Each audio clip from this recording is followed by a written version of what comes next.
Halo Pak, selamat datang di channel gua, Klub Media.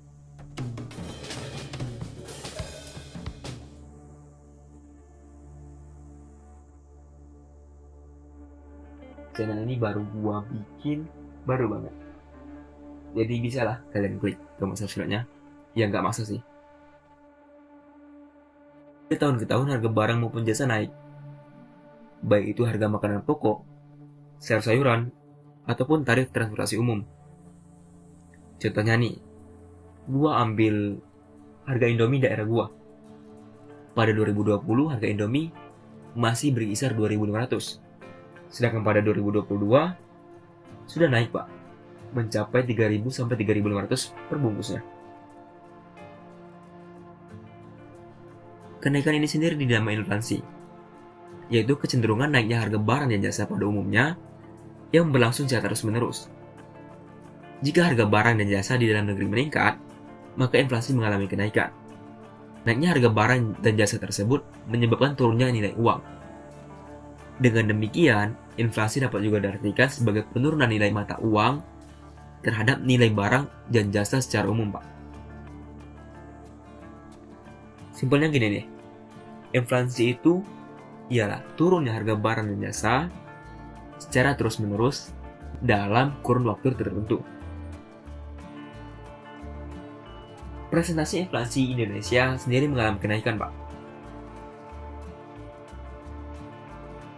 Berdasarkan dari kenaikan harga, inflasi dibagi ke dalam 4 jenis, yaitu inflasi ringan dengan kenaikan harga di bawah 10% dalam setahun, inflasi sedang kenaikan harga di antara 10% sampai 30% dalam setahun, inflasi berat kenaikan harga di antara 30% hingga 100% dalam setahun, dan hiperinflasi, inflasi tak terkendali, kenaikan harga di atas 100% dalam setahun.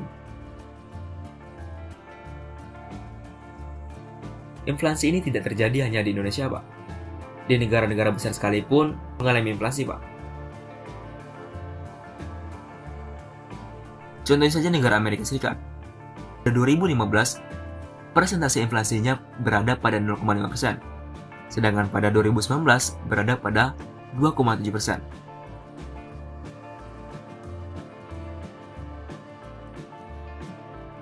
Lalu apa sebab dibaliknya terjadi inflasi ini?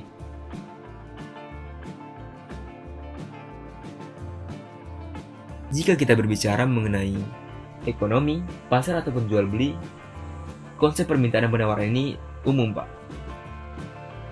Mudahnya, jika daya tarik masyarakat ataupun konsumen dan permintaannya akan suatu barang tinggi dan jumlah barang itu sedikit, maka harga barang itu pun akan naik, Pak.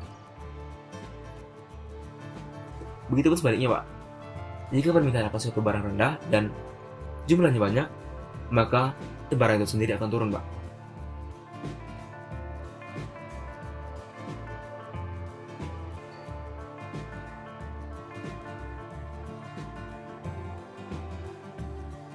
Yang kedua, inflasi karena dorong biaya, atau bisa disebut dengan inflasi karena biaya produksi, yang meliputi upah karyawan, harga bahan baku, maupun energi. Jika kita ibaratkan, Pak, UMR di suatu daerah naik, maka aturannya gaji karyawan suatu perusahaan produksi juga bisa dinaikkan, Pak. Maka ini akan berdampak pada cost pengeluaran biaya produksi dari perusahaan produksi itu sendiri, Pak. Begitupun juga dengan bahan baku. Jika bahan baku utama suatu produksi perusahaan itu naik, Pak, maka mau tak mau harga produk jadinya pun harus dijual dengan harga yang tinggi, Pak. Yang ketiga, energi, Pak. Energi yang biasa digunakan untuk menggerakkan mesin produksi atau bisa jadi sebagai transportasi untuk kendaraan distribusi, Pak. Ini berkaitan dengan harga BBM, Pak. Jika harga BBM naik, mau tak mau, perusahaan produksi harus membayar lebih untuk membeli BBM, Pak, untuk transportasi distribusi produknya itu sendiri.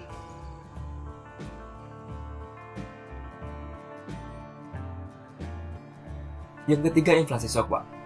Kejutan dari eksternal yang bisa memicu terjadi inflasi, yaitu contohnya musim gagal panen padi yang terjadi karena diserang virus tak terkenal, Pak. Dan misalnya di suatu daerah nih terjadi musim gagal panen karena virus tersebut, spesies yang tak dikenal. Maka terjadi pengurangan jumlah produksi panen padi yang bisa mengakibatkan harga beras atau gabah di daerah tersebut mahal, Pak.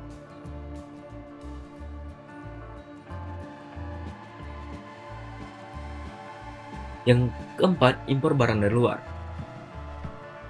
Tiap negara mempunyai hubungan-hubungan perdagangan. Tak jarang suatu negara bergantung terhadap komoditi bahan utama terhadap negara lainnya. Misalnya, Pak, negara A bergantung komoditi gandum kepada negara B. Jika gandum negara B sedang mengalami inflasi, mau tak mau negara A membelinya dengan harga yang tinggi, Pak, dan menjualnya kembali dengan harga yang lebih tinggi lagi. Ataupun saat proses impor, terjadinya kebijakan pajak yang lebih tinggi, Pak, yang mengharuskan membayar lebih untuk pajak, Pak. Maka harga barang impornya pun ikut naik.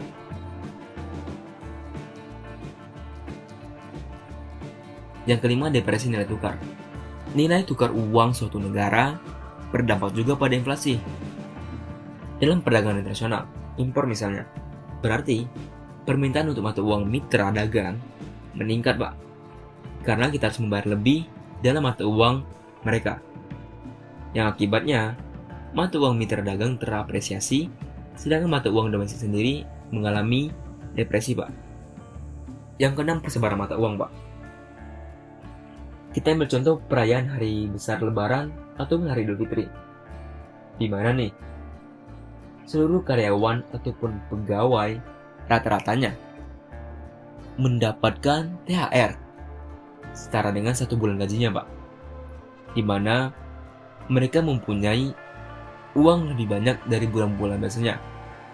Nah, karena ada duit banyak nih kan, jadi daya beli suatu karyawan tersebut naik juga, Pak. Nah, pas dengan momentum Lebaran dan memiliki uang yang banyak juga, Pak, maka permintaan akan berbagai macam barang kebutuhan naik, Pak. Maka di sini dagangan para pedagang laku, Pak, dan para pedagang bisa menaikkan harga barangnya, Pak, lebih dari harga biasanya. Dan yang terakhir yaitu penimbunan dan monopoli. Peristiwa penimbunan dan monopoli ini sendiri, Pak, sangat bisa menaikkan harga barang. Suatu untuk melakukan penimbunan terhadap barang pokok, Pak, yang sangat dibutuhkan masyarakat. Barang tersebut ditimbun, barang tersebut mengalami kelangkaan, permintaan pun bakal naik, melakukan monopoli. Ini yang bisa mengakibatkan, Pak, harga barang tersebut mengalami inflasi ataupun kenaikan. Segitu aja dari gua. Mohon maaf kalau banyak kata-kata yang belibet. Gua harap mendapat banyak masukan dari lu semua, Pak. Dan ya, terima kasih sudah menonton. Jangan lupa subscribe.